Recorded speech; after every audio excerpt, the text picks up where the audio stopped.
Salut, c'est Trado. Je vous propose aujourd'hui l'analyse technique du CFD à risque limité sur le CAC 40, le DAX 30 et le SP500 tradable à partir de la plateforme de CMC Markets. On commence par les précautions d'usage.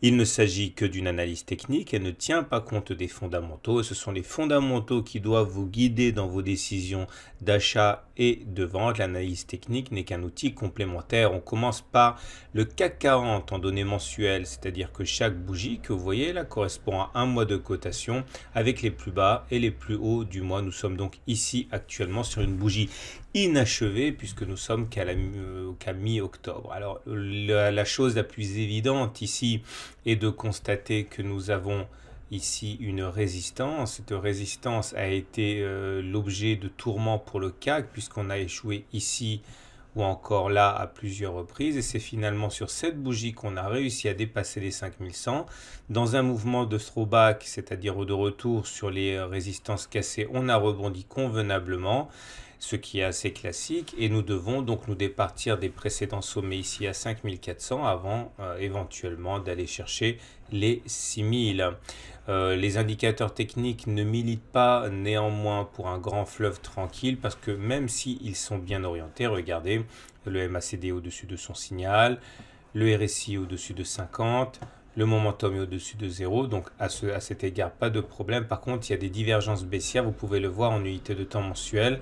Nous avons le MACD qui ne fait pas de plus haut, ni le RSI, alors que le CAC 40 fait des plus hauts. Ça s'appelle une divergence baissière et cela signifie qu'il y a quelque chose de malsain peut-être dans cette hausse.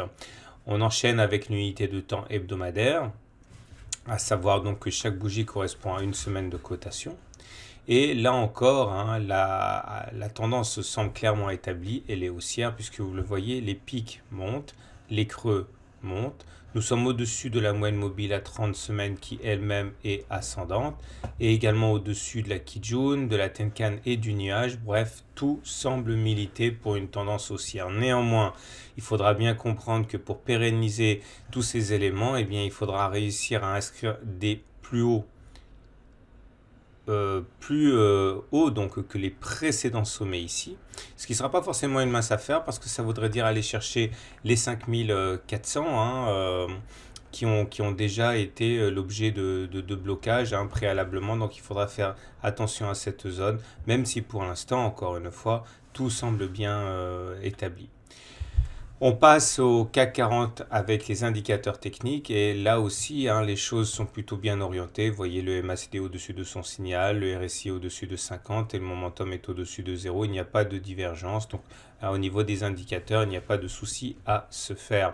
On retiendra donc que la tendance est haussière en données mensuelles, haussière en tendance hebdomadaire et les seuls bémols que l'on peut effectivement mettre en avant, c'est des divergences baissières sur les indicateurs techniques mensuels. Mais si cela doit inciter à la prudence, il faut savoir que les indicateurs techniques et les divergences sur les indicateurs techniques ne sont pas des éléments suffisants en tant que tels pour constituer l'alpha et l'oméga d'une décision d'investissement. Alors, j'aimerais maintenant revenir sur quelque chose que l'on entend beaucoup actuellement. C'est la thèse du CAC à 6000. Alors là, je vous propose ce graphe qui est en données trimestrielles. En fait, chaque bougie correspond à un trimestre de cotation. Et nous retrouvons notre grande résistance ici descendante. Aller chercher les 6000 signifierait donc aller chercher le précédent sommet ici. Il faut comprendre que nous avons des éléments qui militent effectivement pour à terme un ralliement des 6000. Rien n'est jamais facile, rien n'est jamais sûr, mais ce n'est pas une thèse qui est loufoque. Alors on le voit effectivement, le nuage Ishimoku, il est à plat, il n'est pas baissier, donc ça veut dire que globalement la tendance est neutre, mais neutre, ça n'empêche pas d'aller chercher les 6000, on n'est pas en tendance baissière au regard du nuage Ishimoku. Nous avons un canal ascendant ici, qui nous amène tout doucement à coups d'oscillation assez précise vers les 6000, donc ce n'est pas non plus un scénario qui semble choquant. Maintenant, le problème, il est là. Il est double en fait. La première des difficultés, c'est qu'il faut quand même s'affranchir du précédent sommet à 5400 ici, c'est quand même quelque chose qui nous a bloqué, puisque après les 2 trimestres, eh bien, on a assisté à une décrue. Donc il faudrait déjà se départir des 5400, ça sera la première difficulté. Et puis, deuxième difficulté, à un moment ou à un autre, il faudra que la lagging span se confronte en données trimestrielles à cette oblique. Regardez, les cours ont réussi depuis 3 trimestres à se maintenir au-dessus et à franchir cette oblique descendante. Mais on sait que tout ce qui se passe sur les cours doit être réalisé également par la lagging span. Autrement dit, les cours en données trimestrielles sont passés au-dessus de la résistance, mais pas encore la lagging span. Et si vous vous souvenez, en données mensuelles, ça a donné des difficultés. Autrement dit, vers les 5650, les cours auront atteint un niveau tel que la lagging span, qui correspond en fait au cours projeté en arrière, hein, regardez, là les cours sont là, la lagging span est juste en vis-à-vis mais en arrière, et bien lorsqu'on sera vers les 5650, la lagging span sera au contact de cette résistance pluriannuelle et ça ne sera pas forcément une évidence, une grande facilité d'aller comme ça chercher les 6000. Voilà, c'était ma petite contribution par rapport à la thèse du CAC à 6000. C'est quelque chose, un CAC à 6000 points qui n'est absolument pas ni déroutant, ni dérangeant, ni impossible, mais il ne faut sûrement pas penser, je le pense, que ce sera un long fleuve tranquille. On va avoir des difficultés et à n'importe quel moment, une zone de latéralisation peut voir le jour sur la route des 6000. On enchaîne avec le DAX 30 en données mensuelles. Là aussi, hein, vous pouvez le voir, les choses sont bien claires. On évolue dans un petit canal. Enfin, petit canal, c'est un canal qui date de 2016 quand même, dans lequel les oscillations sont belles. On pourrait tout à fait envisager à ce rythme d'aller chercher le grand canal jaune, ici aux alentours de 14 000. C'est l'objectif que beaucoup de fonds de gestion et beaucoup d'analystes techniques ont en tête. Et en tant que tel, ce n'est pas un objectif qui soit complètement ahurissant. En unité de temps hebdomadaire, l'analyse technique que là aussi montre qu'on est en tendance haussière. Vous voyez ce nuage, il monte, les pics sont montants, les creux sont montants, on est au-dessus de la moyenne mobile à 30 semaines. Rien ne semble a priori indiquer que l'on puisse pas aller chercher à terme les 14 000. Néanmoins, ça va être dur de continuer comme ça sur cette lancée, hein. Il faut s'attendre quand même à une pause d'ici quelques temps, voire même assez tôt.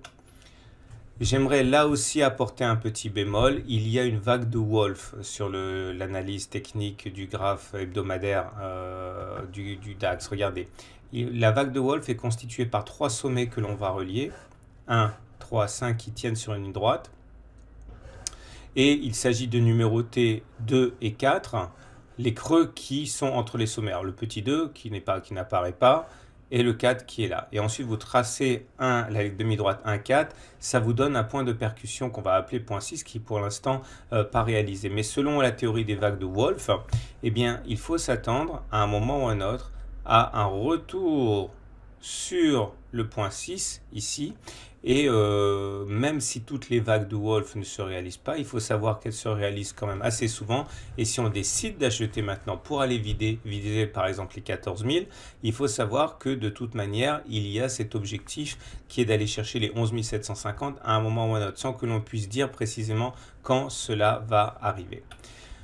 Voilà le graphe de long terme pour le SP500. Là aussi, vous voyez, les choses se passent bien. On est tout en haut du canal et c'est peut-être là le problème. C'est-à-dire que maintenant qu'on est en haut du canal bleu, là, de long terme, il ne faut pas se leurrer. Certains vont décider de descendre du train considérant que leur objectif de long terme a été atteint. Il faudra vraiment de l'énergie et de la conviction pour aller beaucoup plus haut sans entamer une décrue. Alors là aussi, il faut savoir qu'il n'est pas rare de casser des canaux, mais comme vous pouvez le voir, les canaux ici ont été plutôt bien respectés, donc il n'est pas non plus rare, voire même assez courant, hein, que l'on ait des difficultés à casser à la hausse les canaux. Les indicateurs techniques et les éléments techniques du graphe hebdomadaire nous montrent que tout est très haussier. Les pics sont montants, les creux sont montants, le nuage est montant, on est au-dessus de la moyenne mobile à 30 semaines, tout se passe très bien. Donc si on fait un bilan de cette analyse de moyen de long terme, il faut savoir que tout est haussier. Le CAC est haussier, le DAX est haussier, le SP500 est haussier. On est aussi en données mensuelles, on est aussi en données hebdomadaires. Et le diable se cache véritablement dans les détails. Donc est-ce que l'on peut encore monter? Évidemment. Est-ce que toutes les lumières sont au vert? Non, malheureusement. Donc, cela ne doit pas vous empêcher, si vous avez envie d'acheter, eh bien, d'investir dans les actions. Mais il faut comprendre qu'il y a des zones d'ombre et ces zones d'ombre doivent être intégrées comme des risques qui vont être autant de grains de sable dans la mécanique éventuellement. Voilà, je vous souhaite une bonne semaine et je vous dis à la semaine prochaine pour la mise à jour.